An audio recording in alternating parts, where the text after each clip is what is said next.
The winter of the Middle Ages was not a season. It was a sentence. In a world without electricity, without insulation, without mercy, the cold was an empire that ruled every man and woman beneath it. When night fell, even the fires bowed to frost. The year is 1347. The sun rises weak and broken. The river that once carried trade and laughter now lies still, a ribbon of glass sealed by ice. People speak softly, as if the cold might hear them. There are no central fires, no modern walls to hold in the heat. A single hearth must guard an entire household, and when the embers fade, so does hope.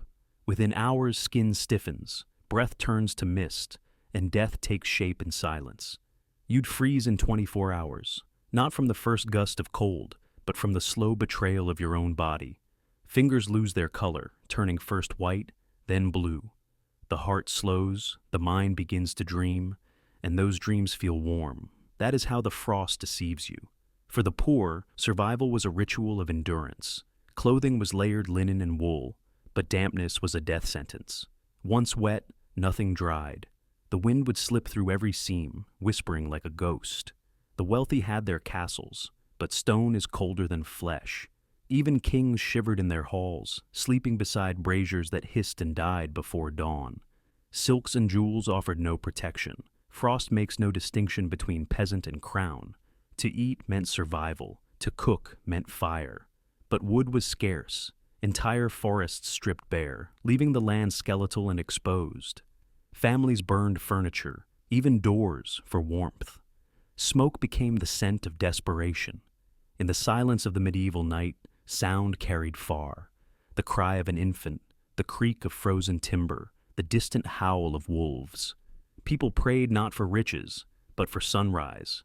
And even then, the sun offered light, not warmth. Diseases thrived where warmth could not. Pneumonia, frostbite, hunger, a holy trinity of suffering. Doctors of the time called it the Great Chill, believing the heavens had turned their face away. Faith flickered like the last candle. The body starves as it freezes. Without fresh harvests, bread becomes dust and water turns to glass. People chew leather, drink melted snow, and thank God for each swallow. But snow carries sickness, unseen, unmerciful. The great frosts of Europe lasted not days but seasons. Rivers froze so solid that merchants crossed them with carts. Crops failed, livestock perished, and famine followed like a shadow. Humanity itself became brittle. Yet even then, there was beauty in survival, a kind of quiet defiance against nature. The crackle of a shared fire, the whisper of prayer, the faint smile of a child warmed by wool. It was fragile, but it was life. And as night falls again, the cold returns to claim its debt. The walls groan, the fire dies, and once more, the world sleeps beneath ice.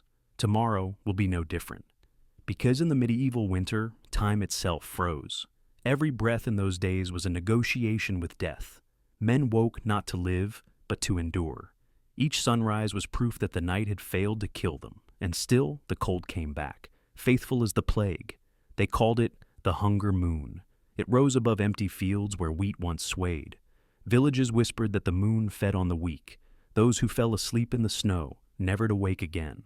Bread was worth more than gold. People traded rings, tools, even children's toys for a single loaf. In the deep of winter, hunger and guilt became the same thing. But humanity adapts, even when nature turns cruel. They lined their homes with hay and clay, sealed gaps with rags, and built fires beneath their beds to trap the warmth. They shared breath, huddled close, becoming their own source of heat.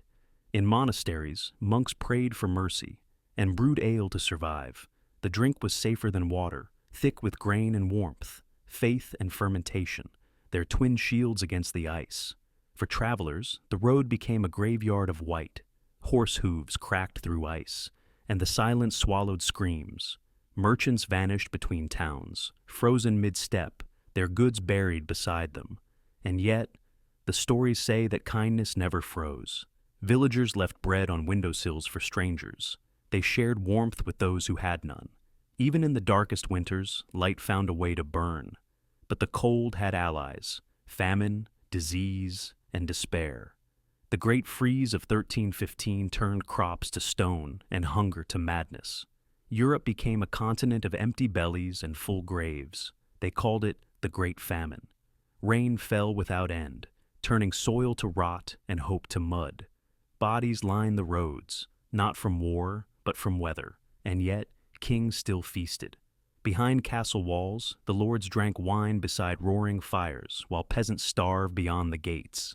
The cold, it seemed, was merciful. It punished all, but it punished the poor first. But winter does not last forever. One morning, the ice cracked, the rivers groaned and moved again, and the first drops of thaw dripped like tears. Life, stubborn as ever, crawled back into the light. When the thaw came, it left scars. Villages abandoned, families gone, stories half remembered. But the survivors carried something precious. The knowledge of endurance, that to face the cold is to face time itself. And as spring finally breathed across the land, they whispered one promise: the cold will come again. And it always did. The thaw did not erase the memories. For those who lived through it, warmth became sacred. They never again looked at fire without gratitude or fear. Generations later, they still spoke of that winter, how it stole the weak and crowned the strong, how even the breath of kings froze in their throats. But history forgets the ordinary. No songs were written for the mothers who broke ice with bare hands to wash their dead. No poems for the nameless buried beneath frozen soil. Their legacy is silence, a silence that built the world we stand on. To live in the Middle Ages was to live against nature itself. There was no mercy in the wind, no kindness in the frost. The world was a test, and most failed. Even castles, symbols of power, cracked under the cold. Stone walls wept with frost. Iron froze to touch. Servants died in hallways lined with gold. In winter, all men were equal beneath the same shroud of white. It was during those endless nights that faith grew teeth. They prayed not for salvation, but for sunrise. And when the sun did return, it was not a promise. It was a warning. The people learned the rhythm of the earth, feast and famine, life and frost, mercy and death. They called it balance. But to those who felt the cold crawl into their bones, it felt more like judgment. And so, every year, when the first frost bites the air, we still build fires. We still fear the cold. Not because it can kill us, but because it remembers how. The medieval winter was not just a season. It was a lesson.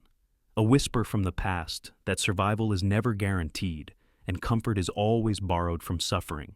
If you were there, just for one night, you would hear the wood crack under the cold, the faint sob of a mother rocking her child, the silence between heartbeats as the world froze still. And in that silence, you'd understand that warmth is not a right, it's a miracle, one that humanity had to earn through every frostbitten night in the forgotten centuries. We may never feel that cold again, but history still remembers. The bones, the prayers, the breath that froze midair. It remembers every life that fought the frost. And if you listen closely, you can still hear the whisper of the wind that once ruled the world.